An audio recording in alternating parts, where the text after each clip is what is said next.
Good evening friends, আজ বানালাম chicken cheese ball. রেসিপিটা শেয়ার করলাম। যা যা লাগবে একটি প্লেটে সাজিয়ে রাখলাম। পেঁয়াজ ও ক্যাপসিকাম কুচি, আদা কুচি, রসুন কুচি, কাঁচা লঙ্কা কুচি, বাঁধাকপি কুচি, ধনেপাতা কুচি এবং মাংসের কিমা টুকরো করে মিক্সিতে ব্লেন্ড করে নিতে হবে।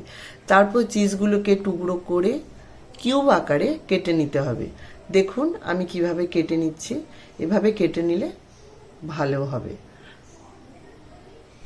আগে থেকে ব্লেন্ড করা চিকেন নিলাম, তবে বাঁধাকপি, পেঁয়াজ, ক্যাপসিকাম এগুলো যে চপিং করে রেখেছিলাম সেগুলো সব একটি বলে সব একসাথে মিশিয়ে এবার আদা, রসুন এবং কাঁচা লঙ্কা কুচি নিলাম, ধনেপাতা কুচি দিলাম, পরিমাণ মতো নুন, গোলমরিচের গুঁড়ো, চিকেন মশলাও দিতে হবে। হাতে ভালো করে সব একসাথে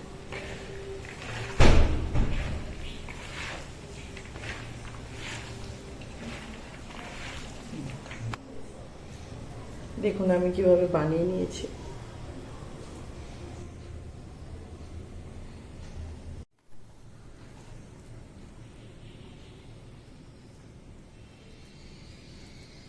ভালো করে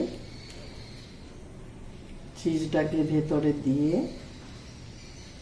সুন্দর করে গোল গোল করে ঘুরিয়ে নেবেন।